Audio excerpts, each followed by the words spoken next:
eternal agent of change. You are reborn from chaos once again, that you may hasten the mutation of this world and bring ruin to its people. Man has ever been the true enemy of the Beastmen, Morghur, and none more so than the hated Empire. Descend upon their lands and bring down a fury that will shake the foundations of the earth. Yet there are others who would oppose you. The Wood Elves, hidden behind their sanctuary trees, have long stood in opposition to your goals. Twist their gnarled roots into unknowable agony. Let them know defeat. To the north, more men stand against you. They who call themselves Bretonians should be utterly crushed. Their glittering spires and dreams of chivalry brought to naught but rubble. You are Morghur, the Shadowgave, the master of skulls. Your time is now. Visit upon this world such horrors that generations yet unborn will scream in torment. Hello, Monsters Abound here. Welcome back to Total War Warhammer 2 Mortal Empires, the first part of a brand new Beastman campaign. As Fruity McColdface was saying in the intro, I've picked Morghur the Shadowgave. It was a tough pick. Go piss off. Go and expose yourself to people in the park. You enjoy doing that. Firstly, because Morghur is the most unique of the Beastmen legendary lords. Unfortunately, the Beastmen was the first DLC to be released for Warhammer Total War, and much like Sugar Babe albums, each DLC, each album is better than last. As everyone should already know, I like to rate my Total War Warhammer races using the Sugar Babe scale. Sugar Babes being the premier UK all-girl Time Lord singing sensation. I mean, I assume they're Time Lords because they regenerate more often than Doctor Who.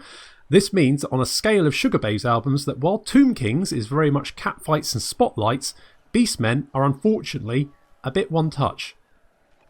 I don't think I need to say any more. So both Kazarak and Malagor, the other Beastmen Lords, are a bit bland, which is a shame really, but I had high hopes that SFO will at some point update the Lords and make their skill trees a little bit more peppy. Both Lords are still worth getting, obviously in a campaign, because as you play Beastmen you can recruit all legendary Lords, but I feel that Morghur switches up the Beastman campaign in a way that the others don't. On the downside, Morghur switches up the Beastmen by making you use less Minotaurs, and Minotaurs are great. In fact, much like the tabletop game, Minotaurs are basically the only reason you should play Beastmen, unless you have a thing for burly men with six-packs wearing goat masks, like what I do. So basically, Morghur makes the campaign different by removing the Beastmen's biggest strength. Now, long-time viewers will fully understand that for some reason I really do not mind shooting myself in the foot to make life a little more interesting. Scarstick is one of my favourite campaigns, because it's so difficult. So Morghur is what we're playing. But just who is Morghur? He's the very essence of chaos, and his repulsive, repugnant nature is such an anathema to reality that it warps around him. No matter how many times he dies, he returns even more vile and destructive than before. A description that would also fit Piers Morgan. Morghur is basically the very essence of chaos. Morghur isn't a commander like Kazarak or a brave shaman like Malagor. He's pretty much one step away from a full chaos spawn. He just wanders around generally doing his own thing while chaos reigns around him. Morghur is almost mindless, but he does possess a mad animal cunning, and he is driven to corrupt and consume, and because of that, he is an object of almost worship to other Beastmen. But even they are not immune to his warping effects, and because of that, Minotaurs cost more because Morghur turns them into Chaos Spawn. Probably accidentally. Generally, Morghur and the Beastmen in general are the classic foes of the Wood Elves. Ariel herself has attempted to stamp him out wherever he surfaces because she realises he's such a huge threat, and Morghur has managed to corrupt even her with a madness that took her centuries to recover from. Most of the lore concerning Morghur and the Beastmen is basically him as the Wood Elf, or the Empire's bad guy, who gets defeated each time he turns up, but I guess character development is tricky for a character who likes to spend most of their time smelling their own feet. Morghur starts off in the north of the Empire, in the Drakwold. So here we are, near Salzmund and Midland. The Drakwold, which is a vast and haunted forest which stretches across much of the Empire. Within its dark embrace, herds of beastmen and terrors that would freeze the very marrow in your bones lurk. Those that stray off the Imperial Roads disappear, never to be seen again. But even those that don't stray can feel the eyes of foul and hungry monsters upon them, just waiting to see if they do. I'm so sorry, I appear to have got the description of the Drakwold mixed up with the description of Red Ruth on the Visit Cornwall website. So that's my bad, although to be fair, they do kind of work either way. If you ever do come to Cornwall, never go west of Truro. That's the rule. I actually advocate building a wall to make sure whatever's down on the tip of the peninsula never has a chance to get out into the wider world. The Beastmen, as a horde faction, do not have settlements. This is both a bonus and a curse, as we never have to fight defensive sieges or protect settlements, but if we lose an army, it's a massive blow. We do start off with 2 hordes. So we have Morghur. There's Morghur himself. And we also have Ghorros Heartrender. Now, Ghorros Heartrender, we always, no matter which lord you pick, you start off with Ghorros here. What's Ghorros is, he's a strategist, apparently, so he's got more campaign movement. It's nice. Ghorros is very much a staple of any Beastman campaign. Now, there's very much 2 schools of thought on Ghorros. Some people disband him immediately. Others keep him around. I'm very much the latter. I like to keep him around. Because each horde, each herd, has growth independent of each other. So by getting rid of Ghorros, you do reduce your upkeep, which is good, but also you halve your growth, which is bad. So generally, I like to keep him around. What I do tend to do is, if we go to Morghur here, let's just go and take all of his units off him. Go and sit. What are you doing? Go and thank you. Finally, Jesus. Right, so we're going to take all of Ghorros's units off him, and Ghorros is basically going to be used for 2 things: 1, horde growth, and 2, he's going to be bait. Otherwise, we're just going to drag him around behind Morghur's army, and he's just going to join in wherever he can. We're basically going to drag him around on adventures, and because of that, I like to rename Ghorros to Morty. Morty, you gotta come on. You gotta come with me. What, Rick? What's going on? I got a surprise for you, It's the middle Morty. of the night. What are you talking about? Come on, I got a surprise for you. Come on, hurry up. Gotta go. Ow, Gotta ow, get out ow, of here. you're tugging Come me on, too I got a hard. surprise for you, Morty. Because we're going to drag him around on adventures. He's a little bit reluctant, and he's bait. So that's Morty. But of course, we have Morghur. So let's have a look at Morghur. So we do have, if I pop over here, we can see the Shadowgave effects that we get. So Morghur starts with Diplomatic Relations plus 20 for Chaos, which is fine, I guess. I mean, I've got no real plans to be buddy-buddy with Archaon, to be honest. I probably want to kick his little shiny head in, but that's fine. All characters get additional Chaos Corruption, it means that your Chaos Corruption increases very, very quickly in regions that Morghur is around. And that's because Morghur is, let's be honest, he's a bit sticky. He's like that one roommate you had at university that never washed their crusty socks. That guy, that's Morghur. And he also increases upkeep for Minotaur units. Now, that's a bit of a problem, obviously, because Minotaurs are one of the best units the Beastmen have. And so to increase the upkeep is pretty nasty.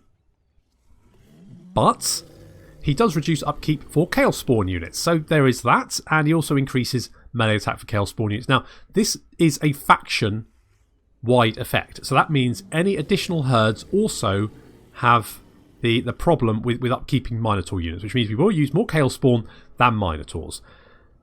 The problem being that the Morghur only buffs his own Chaos Spawn, sorry. So he does have some abilities.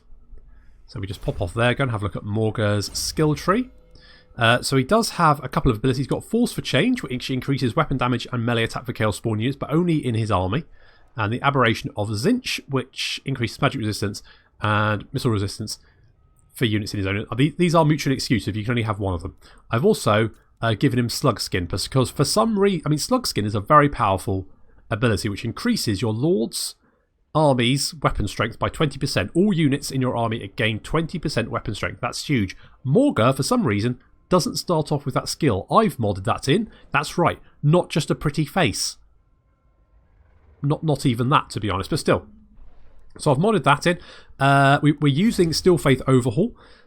Because, yeah, well, I mean, Still Faith Overhaul is very much making this hard mode, because it's difficult to get a big army for the Beastmen. Beastmen are... I love Beastmen, I do.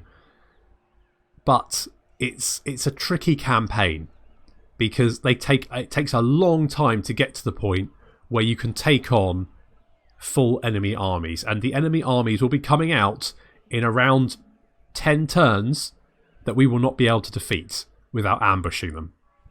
And that is quite thematic, but it also is a massive pain in the arse. So normally I start by going after Diesthc, so we're going to do that. So let's just, if we move up to 25%, we can then encamp. Now that's in a hidden encampment, which means no one can see us. It's like an ambush stance. So we have an ambush stance to start off with. We are going to do that as well with Morty. So Morty's going to come over here. And you're going to camp as well. We're not going to do anything with Morty. We are going to upgrade the core building. So we start off with an ancient blood grounds. Beastmen roam far in territory known as the blood grounds. Anything that wanders there is prey. And then we can upgrade to the hag tree copse. The hag trees, which carry countless vile fetishes in their jagged branches, are natural meeting places for war herds. That's going to reduce upkeep for all units and increase campaign movement range. Now that's very useful. So we're going to start off with that. That does basically halve our amount of money. Obviously, when we encamp, we do reduce the amount of upkeep we're spending. So that's useful. So currently we're making a whole 17... It's favour, but also it's gold. 17 gold. And we're going to start off by declaring war on Nordland over here, but only next turn, because we're going to hit Diesthc first. We do have research available. Now, Beastmen have, I would say, 3 different types of research. So you've got your main sort of portions of research over here. Each one of these reduces your research rate. So currently we have 101% research rate, and by researching a tech we lose 10% research rate. So each tech takes longer than the last. Then you have these techs who are at the end of these trees, which cost favour to unlock. And then you've got these techs over here. Now, one of these, I think this one here, has been added by Stillfaith Overhaul. And that sort of, it looks like it helps with horde growth and income from raising settlements. And leadership versus wood elves. I guess that's fine. And then this one here is... yeah, very much the same. This increases... so these cost favour and they increase your research rate. And also this one increases or reduces upkeep for all units, which is very useful. So we'll probably want to get some of that. I like starting off with... I mean, the campaign movement range is very useful. Constant casualty replenishment rate, again, very useful. Horde growth is very good. So I think we're probably going to go for the fresh blood grounds first of all. Blood grounds are where the Beastmen range. Hunting and slaughtering new grounds means fresh prey to sate their hunger. That's going to increase income from raiding. So we're going to do that to start off with. I mean, Morty could build something, but that would basically use all our money. So we're not going to do that. In fact, what I'm going to do is, I don't care about low funds. I do care about that unassigned. Settlement upgrade available. Don't care. Siege construction available. Yes, keep that. Low bestial rage. Yes. Lord not moved. Yes. Hero not moved. Yes. Okay, that's fine. So that's what we're going to do. So Stillfaith Overhaul does add some additional little bits into the Beastman campaign that do make it a lot more interesting. And one of these is the local tribes found. So this region is the home to some Beastmen tribes that are friendly and support your war herd. So what that means is certain regions in the world have friendly Beastmen tribes nearby, and that increases your casualty replenishment rate. So there we go, local tribes and great herd zones. So Beastmen are organised in many tribes, scattered throughout the region of the world, mostly its northern parts. Their campsites are often set up around sacred herd zones erected in remote and secluded places. While most of them just serve as a place of worship and to gather the tribes, there are rumours of 4 great herd stones, each one dedicated to one of the Chaos gods. Find them to gain their favours. So many regions in the northern parts of the old world, in the Southlands and in Naggaroth, are home of many smaller Beastman tribes. A war herd staying in one of these regions gains a buff to replenishment, growth and recruitment costs. Also, there are 4 great hearthstones hidden on the map. Their exact locations will be revealed throughout missions. Locate them to receive a long-lasting buff for your whole faction, which is different for each hearthstone. So I think I definitely want to see if I can get all of these hearthstones. I think that would be a really interesting victory condition. So we're going to start off by killing Diesthc. And let's get Morty in here as well, because we don't want to leave Morty out of a great adventure, do we? No, of course we don't. So let's start by declaring war on Nordland. Theodric Gausa You're dead. We call to Ulrich, the god of battle, wolves and winter. Well, good luck with that. Now, obviously, first battle of the campaign, we do need to fight it, because otherwise, what would be the point?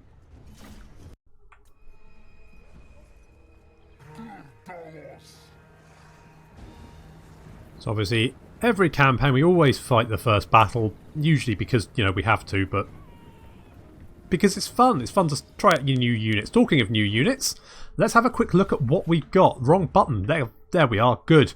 Good start. Okay, so we've got the Ungor. We've got an Ungor herd here. They start off with some melee weapons and shields. Got their little horns there. It's all about horns with Beastmen. The bigger the horn, the better. The hornier you are, the betterer you are. That's how Beastmen live. So we start off with the Ungor. Ungor have the smallest horns, therefore they're the least horny. And also the worst. Then we have the Ghor. We don't have any Ghor in this army, but if we did, you'd see they have slightly bigger horns, are slightly hornier, so therefore a slightly gooderer. Then also we've got the Minotaurs. Now obviously they have the biggest horn, so they're the horniest and also the bettererist. Although there are, you know, some in betweens. Obviously we've got Morghur over here. His horns are fairly resplendent, aren't they, Morghur? There we go. Says Morghur. He's got a big stick with a big stone in it. Although that does turn into a whip when he's fighting, because he uses the same animations as Khazrak, and Khazrak has a whip. Yes, seems a bit lazy, doesn't it? We've also got the Ungor Raiders. They're like the Ungor herd, except they like to raid more. They have short bows. They're a bit shit. They're the best infantry, missile infantry we have though, so we kind of have to make do with them. We've also got some Ungor spears. So these guys have spears. That's what they've got. You can have spears and shields if you're feeling particularly fruity, but these guys just have the spears. Can't afford the shields just now. Here's the Chaos Spawn looking. I mean, you know, I don't think is he licking that? That's horrible. Is he licking? Is that? It's just as well we don't have an HR department, isn't it? Because that'd be horrendous. There seems to be lots of licking of uncles going on here, and frankly, that's a problem. You know what? If I didn't notice it, it wasn't happening. So that's fine. We've also got the Hounds of Pestilence over here. If you remember these guys from the Dark Elf campaign, they are a unit brought in with SFO, Still Faith Overhaul. They are sort of a smaller but stronger unit of Warhounds. They do have poison attacks. They're not bad. Really, really good for chasing down missile infantry, that kind of thing. We've also got, of course, some Harpies over here. Lovely Harpies. There they are, flapping away. Like the, yep, good. And Morty. Morty is over here. He's come on to the battlefield. He's giving a little roar, or maybe he's burping. I'm not sure.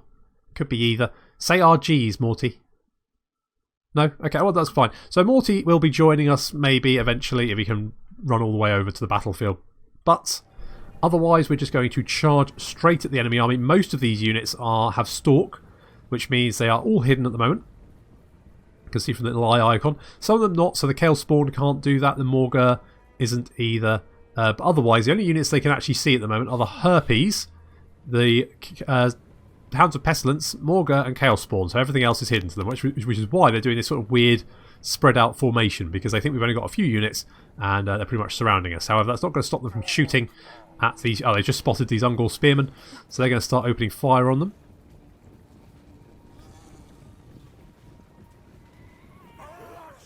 Ungor going to die. That's you know what? I'm fine with that. I don't care if Ungor die, because that's pretty much what they're there for. So we're just going to charge straight up now. Morghur he's an okay combatant. He's generally fine. What he does have though is, and if we I should have seen this at the start, but he's got this ability. He's got the Spirit Essence of Chaos, which is a direct damage ability with one charge. So we can't use it if the army's full. So if you've got 40 units in the army, it doesn't work. But if an enemy unit within 60 meters drops below 20 health, then they die completely. At that point, they're just wiped out, and a unit of Chaos spawn in their place under our control. So basically, any unit below 20% health in the enemy army is immediately wiped out, and we get a free unit of Chaos spawn, which is very, very powerful. his magic item gives you another charge of that. So effectively, 2 units. So you get 3 units of Chaos Spawn during a battle, which is pretty amazing. So we're going to charge directly. A little bit of friendly fire there, but who cares? So these swordsmen are going to start getting mashed a bit. The Ungor, despite their tier 1 status, aren't actually that bad. Now, I did throw some Ungor herd at these Horse Empire Knights. That didn't work out so well. Chaos Spawn, though, are going to charge into the rear of this spear. Or is it pikeman unit? Pikeman. And as you can see, the Chaos Spawn are already going to start making a real mess of these guys. You can see they're already racking up the kills. Throwing spearmen everywhere. The Ungor are going to keep them entertained, at least for a little while. As we can see, a unit of swordsmen already died. And another unit of Chaos Spawn has appeared. They then charged into these halberdiers. Obviously, they're throwaway, so we don't really care. Morghur has already racked up 50 kills. Here comes Morty off in the distance there. We're crushing the enemy army very, very quickly, overrunning them. The Hounds of Pestilence have hit this pikeman unit in the rear. As you can see, they're breaking and running, and we're chasing them down. The nice thing about Beastmen is, of course, they are very, very fast in general, even their infantry. If we find the Ungor Spearman herd there, you see they move at a speed of 50, which is pretty good. Morghur only 41 though, not the best. Just for reference, I think a Boar Boy unit moves at a speed of 60, so Ungors are only a little bit slower than Orc Boar Boys. Mind you, Orc Boar Boys are very slow cavalry, so Herpes chasing off some units, and that was a very, very quick win there. Very, very easy, although we did take some damage, obviously, from my deciding to charge cavalry with with like axemen. But that's fine. There's plenty more Ungor where they came from. So we took reasonable casualties there, not too bad. I mean, I wish I'd remembered about those knights, but sod's law, didn't. Anyway, we got some cash from that. That's useful. Every little amount of money helps. And I think Morghur got a level. I'm not entirely sure. I mean, we could maybe take the cash. I mean, the growth would be nice. It would increase our cash replenishment rate as well. I think I'm going to raise and defile. All buildings are destroyed, their shrines are defiled, and the settlement is torched. And Morty has managed to pick up a Talisman of Endurance. And Morghur has picked up a Zealot, so more Chaos Corruption there. And also a Doe. Female Beastmen are rare. Off timid beasts, they carry the True Horn seed and mother the next generation. Ugh. Sounds horrible. Now, Morty, you don't deserve the Talisman of Endurance, so you're not getting that. Morghur's getting that. Thank you very much. Morghur is indeed has managed to rank up, so we're going to give him Gargantuan Hooves. The ground shake, the earth moves, spirits tremble, the Beastmen come. Going to increase his movement speed, and that does mean that Theodric Gausa is probably going to now march on us. There's not much we can do about that at the moment, but I do try to lure him into an ambush using old Morty as bait.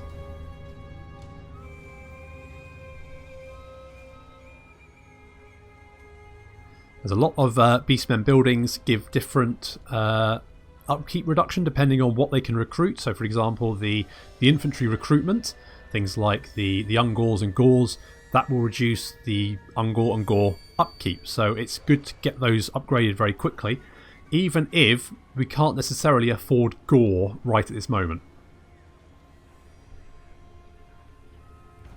We will also get the option to pick a beast, a Minotaur Lord, or a Bray Shaman in a minute.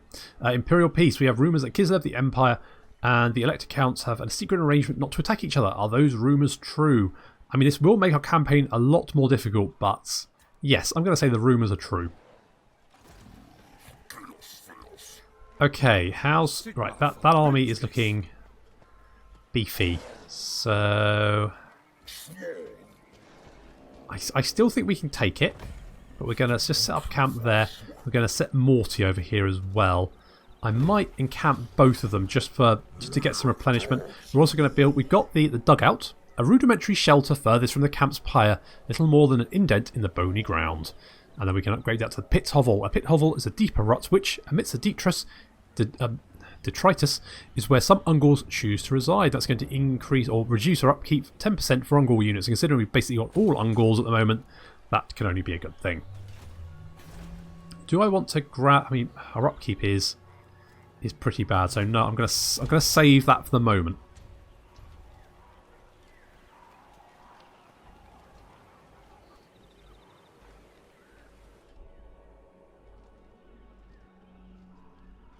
Have you spotted us? I don't think you have. Although that makes... I mean, that's going to be good if we can go and kill that army off. We won't get money for sacking it again, but still, we'll kill an army, get some more money. It's all about just trying to get started, especially in Stillfaith Overhaul, where obviously a lot of the settlements will have walls very soon, and also the garrisons are a lot nastier. Okay, so one of our... So Morghur was spotted. That does mean he didn't get his building, but I think we can just easily kill off this guy. So let's move Morty over here. Let's send in Morghur again. And we're just going to auto-resolve that one. Took quite a bit of damage there, but never mind. And we will go... Yes, I think we will take the Raisin to file. And Morghur's got a relic sword. The relic sword was discovered in an ancient barrow close to the swamps of Morghur. There are not many beings that can shrug off a wound from this blade. It's going to increase his weapon strength. That's very nice. I think he's got another rank up. Yes, he does. That's good. I like to start by getting Blessed by Evil because that reduces our upkeep. Maximum of 15%. I think we're also trying to go for Renowned and Feared because that's going to reduce our upkeep even more. It's all about reducing our upkeep with Beastmen because we will actually get very little money. So what we need to do is try and bring that upkeep down as much as Beastmanly possible. So let's get Blessed by Evil. Unknowingly, the Beastmen serve their dark and ruinous gods, who in turn bless their every action. That's nice. Comforting. I'm a little bit worried about this army, but I think we can probably run away. And the Chaos Corruption here has... Yeah, it's going up by 7. So... We might be able to lure that army out, but it's looking a little bit nasty. Morty's got a skill point. We're going to give him Gargantuan Hooves so we can keep up with Morghur.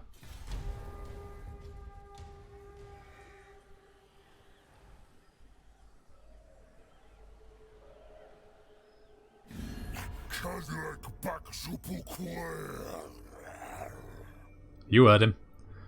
The twin-tailed comet burns the sky as signs take up arms. It is war. Well, that's not a massive surprise considering I probably will be at war with the vast majority of the Empire as soon as I meet them. To be honest, I'll probably be at war with the vast majority of people generally when I meet them.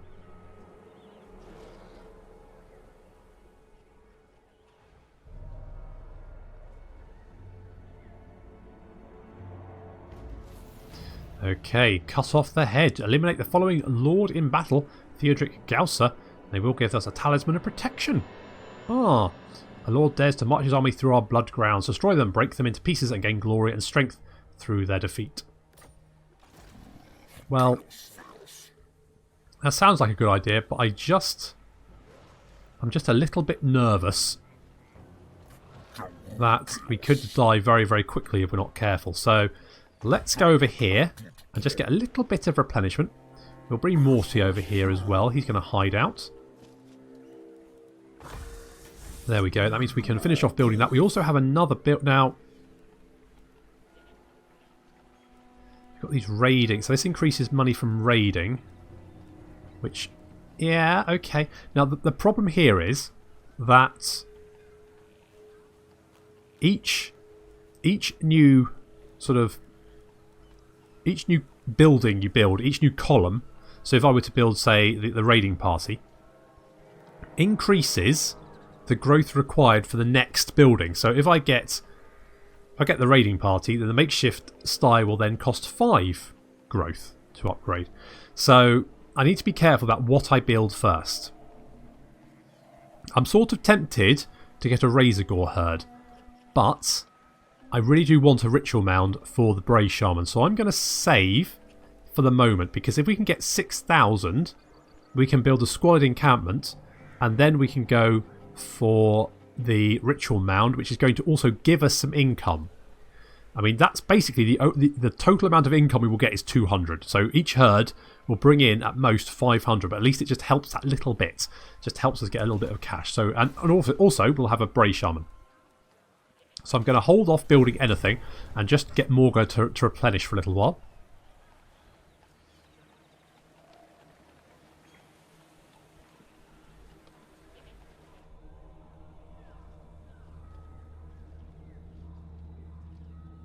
They really want to keep Diesthc, don't they? Ostland is going to declare war. That's not a surprise.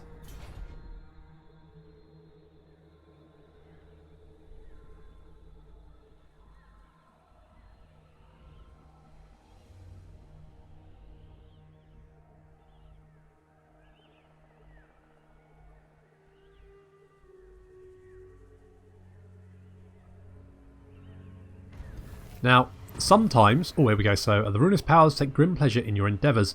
In a dark mirth, they grant a boon. Which of their gifts will you choose? I mean, I think it's always sensible to take a Ghorros. However, a Bray Shaman is useful, but I think a Ghorros is probably...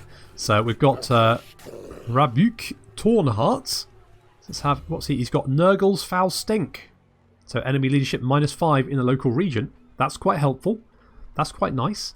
I don't think we've got anything we can give him as of yet. No, don't think so. That's fine. He's going to join Morghur.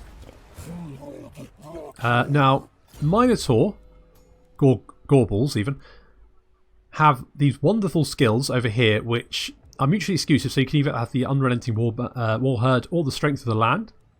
But at max rank, it increases your melee attack and charge bonus for a radius around the Ghorros. And it's about 36 attack, I think, and 36% charge bonus, which is huge. Anything around your Ghorros is going to be murdering everything. So very, very useful. Also very strong themselves. Absolute beasts of a hero to have along board on your army. Now, that's quite... Sometimes I try and draw out Theodric. Sometimes Theodric comes and resettles Diesthc, and that means you can then hit him because his army's been weakened. I think at this point his army's looking a little bit too... Especially if he recruits units. If he gets 3 more units in his army, he will... Yeah, okay. I think we maybe need to go for... Maybe... Slightly easier prey, potentially. So, let's... Can we go in the forest? We can't go in the... I'm half... yeah... Do I, though? Do I? How do I... Well, maybe... If I pop there, set up an ambush. Morty? No, don't do that. Just stand there. Look like a wounded animal. This might be suicide, but we're going to try and draw out Theodric and kill him. This could go very, very badly wrong.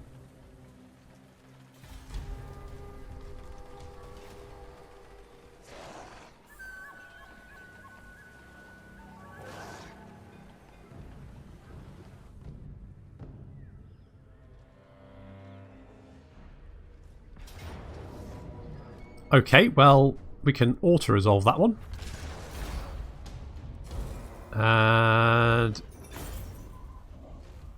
I am going... Because that won't affect Morghur's army, so let's just sacrifice the captives.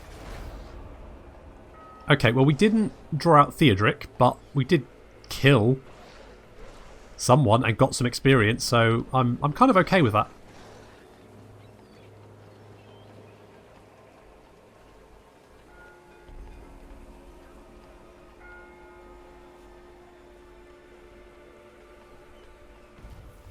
Okay, so we've killed that guy. We've got a luck stone. Morghur was spotted, and Astilia have joined in against us. Of course they have.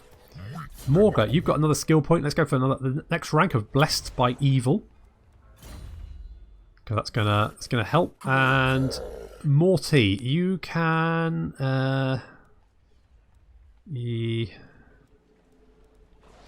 Yeah, sure.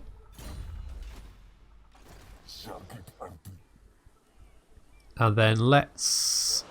If we bring Morghur over here and encamp him to heal up, then Morty can go and burn Dieset down to the ground with backup from Morghur. And we are just going to raise into file again. The people of Dieset probably not having the best old time. So let's get the unrelenting warherd for Rebuke. Yeah, that guy. I'm going to have to rename them. If you've got any ideas for names, let me know. And Blessed by Evil. You take quite a bit of damage there. That's fine. We're going to heal up. And we can up... Oh yes, we've now got 6,000, so we can upgrade to Squalid Encampment. That is a lot of money, though. It will reduce our upkeep by another 2%. So... let's do that. Cutting it a little bit fine. The scaling. Tribe is open to your offer. Do not disappoint them. Don't want to have anything to do with us, which is a shame. Because it would be nice to have a little bit of backup, but never mind. It could be worse.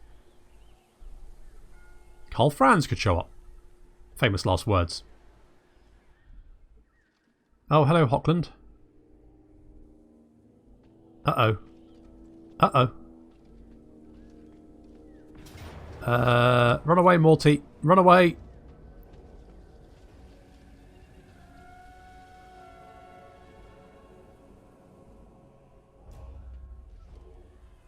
Have we been spotted? I think we've been spotted. We're going to have to escape into the forest. Maybe we should go for the wasteland.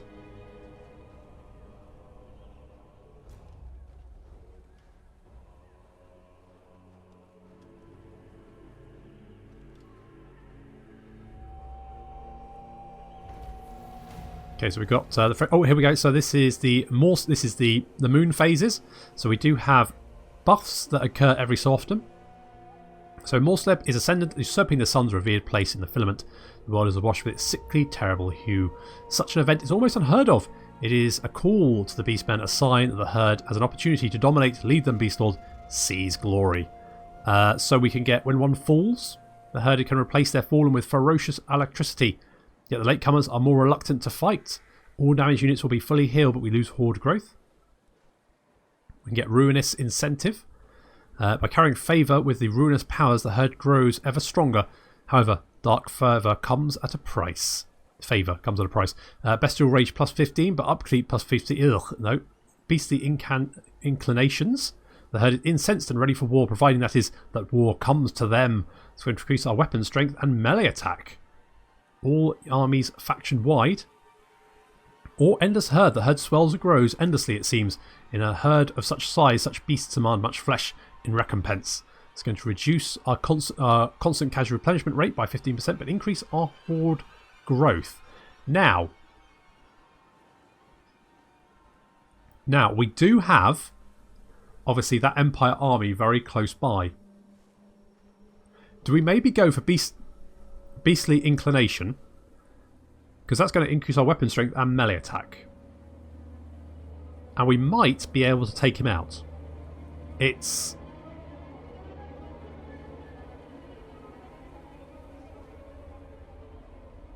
I mean, that could be very close, though.